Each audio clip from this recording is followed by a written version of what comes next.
Hi friends, మీకు ఈ video నచ్చితే లైక్ చేయండి, సబ్స్క్రైబ్ చేయండి. సత్య ఇంట్లో ఉన్న వాళ్ళందరి దగ్గరికి వచ్చి అక్క శ్రీమంతానికి చాలా గ్రాండ్గా జరిపిద్దాం అని చెప్పేసి అంటుంది. ఆ మాటలు వినగానే అక్కడున్న క్రిష్ వాళ్ళ అన్నయ్య అయితే అవసరం లేదు, ఏ శ్రీమంతం అవసరం లేదు, ఏమీ అవసరం లేదు అని చెప్పేసి అంటాడు. ఆ మాటలు వినగానే అక్కడున్న వాళ్ళందరూ అయితే ఒక్కసారిగా షాక్ అయిపోతూ ఉంటారు. ఇంతలో అక్కడున్న క్రిష్ అయితే, ఎందుకన్నయ్య అలా మాట్లాడుతున్నావు, ఇంకా నీ మనసు మారలేదా అని చెప్పేసి అడుగుతూ ఉంటాడు.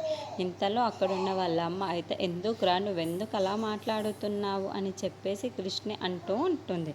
ఆ మాటలు వినగానే అక్కడున్న క్రిష్ అయితే, మరి చూసావా అమ్మ, అన్నయ్య ఏమంటున్నాడు, శ్రీమంతం జరిపించొద్దు అంటున్నాడు, ఎంత సంతోషకరమైన విషయం, అది వద్దు అంటున్నాడు చూసావా అని చెప్పేసి అంటూ ఉంటుంది. ఆ మాటలు వినగానే అక్కడున్న సత్య అయితే, మనం ఇందులో పట్టించుకోవాల్సినంత అవసరం ఏమీ లేదు క్రిష్, వాళ్ళే డిసైడ్ అవుతారులే అని చెప్పేసి అంటూ ఉంటుంది.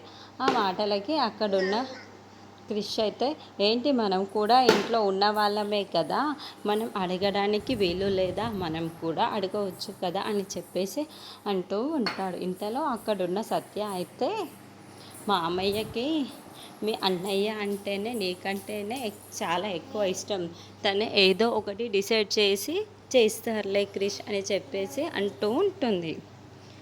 ఇంతలో అక్కడున్న వాళ్ళ మామయ్య అయితే సత్య వైపుకు చాలా కోపంగా చూస్తూ ఉంటాడు. అది చూసిన సత్య అయితే, మరి కాదా మామయ్య, మీకు మీకు అతనంటే చాలా ఇష్టం కదా క్రిష్ కన్నా, ఏదో ఒకటి మీరే చెప్పండి అని చెప్పేసి వాళ్ళ మామయ్యని చూస్తే అంటూ ఉంటుంది.